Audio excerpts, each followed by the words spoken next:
Assalamualaikum everybody, here I am again with you guys, and I'm so happy that I have another mentor, a very experienced mentor, and his name is Mr. Poedjo Witjaksono, and he was in a couple of very important roles in many companies, which worth for me to mention that he was a former GM in SimplifyNext. And he was also the corporate strategies important player in divisions in Accenture. So being many years in the leadership, senior leadership roles, Mr. Poedjo has abundance of experience and wisdom that he can share with us. And I'm so happy that I have him around. Mr. Poedjo, thank you very much for having you in this session. And of course, it is very important when we have you in this session that for me to get a bit more insight. How do you understand a question that I like to ask you later, and maybe you could walk us through, based on this question, what has been your experience in dealing with it in the past. Maybe you can share one example that is relevant to it, and at the end of the session maybe you can share one tips for this. We have a target audience of the future C-Suites candidates that will sign up with us in August intake. For them, that will be a key takeaway that they can take you as an advice so that they can be successful in this position. So Mr. Poedjo, I'm more interested in to know how is your thinking process about why do you think that leadership development is important for an organizational growth and survival, rather than just a piecemeal training that most of the company is doing, a check in a box, trying to flush out their levy fund in the HRDC. Why is that? Looking at the end-to-end, the total development of this leadership is important for the survival and the growth of the company. Can you share with me? Yeah, it's interesting that you mentioned leadership, because the school of thought that there are many types of leadership. In fact, some courses which I've conducted, there are basically up to 13 types of leadership ways that people do. But it all depends on the situation. When I first started working way back in 1988, everything was based on the hierarchy. So the boss made the calls, the people were just there to actually give whatever was told to them. Now things have changed, especially after COVID. So if you notice, before COVID, we could still dress like this, but after COVID, everybody was, they were so used to working at home, casual, In fact, the last company that I helped set up in Malaysia, the main question that most candidates asked me during the interview was, can I work from home? So if you adopted the leadership of the hierarchy system, it would not work. Agree. So in future, what you have to do is you have to adapt. A good leader is a leader that is able to adapt to the situation. Just look at the development of Malaysia.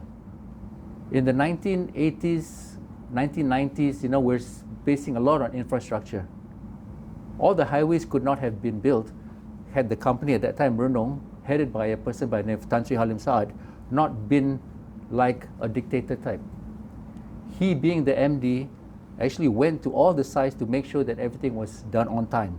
Can you imagine an MD going down to the ground to actually question all the project managers to ensure that the timelines were met? But however, in future, now we're in the age of internet. The Gen Zs, they were born with gadgets on their hands. All the information within them, at their fingertips. If you tell them something, most likely or not, they will not just do it, they will actually check. Is the information or is the instruction given to me, is it right? And that's one of the things one of the challenges that you have to face being a leader in this day and age. In fact, the last company I set up, 13 of my staff were Gen Z, and I noticed that loyalty is not as the previous 1980s or 1990s style. So you've got to learn to adapt in that leadership style, yeah. I see. So you got to, in a way, play like a servant leadership role, whereby you actually give them what they want, but at the same time have a certain amount of control. So yes, you give them, but you also are able to control what they do. And on top Yeah. of that, Mr. Poedjo, Yeah. when you are being a servant to them and you are providing their needs, right? How do you make them accountable and committed to what they are doing? I mean, can you share with Yes. us some tips? Okay. One thing that needs to be enforced is basically control that they're actually doing whatever they're supposed to do. Because nowadays, it's not like before. Before, what you had certain checklists. Nowadays, in large multinational corporations, what they do is all based on results. So it doesn't matter whether you work from home or you work from the office, or you don't even have to come to the office, but at the end of the day, the results are there. So everybody works towards a common objective, and make sure that everyone is clear of what the objective is. Because a lot of information is actually lost during the communication between the top and the bottom, the top and the people at the operation level, as well as from the operation level to the higher level. Because remember, in an organization, there are basically three levels: people who do the strategy, people who does the tactics, and also the people who do the operation. And the operation people are the bulk of the company. Yeah. So if you cannot get their support, it's very difficult to implement your strategies. Exactly. Yeah. Yep. It tends to fumble, right? It tends to fumble, yes. So, audience, based on Mr. Poedjo's thinking process, it is very, very important for us to be able to adapt. Exactly. That's what he has said. And then looking into on how you can serve them in a servant model of leaderships.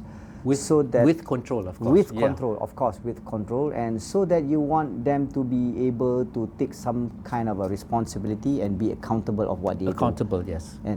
And with that, you have just created an army or soldiers that will work even without your presence your there, presence, right? yes. Yeah. So that is very, very important advice from Mr. Poedjo, and we are so happy to have Mr. Poedjo to share his line of thoughts. And for all of you out there, I would really encourage and urge you, kindly consider this. Go to your HR, ask for your wishes to be joining this C-Suites Accelerator Program in the coming August. So once it is open for sign up. It is fully 100% HRDC claimable, and the program just lasted for 3 months and 10 days. 3 months in Malaysia, 10 days in UK, Wales. You'll be going to Wales for 10 days. So this is lovely. You will be having a double certification, and spending time with experienced person like Mr. Poedjo as a mentor and the rest of other mentors. You wouldn't get this kind of opportunity elsewhere. Not in Harriet Ward, not in other universities. It's only here, and take this chance. I would encourage you, inquire about this program. Come along. See you in August. Okay, bye bye everybody. See you then. Thank you.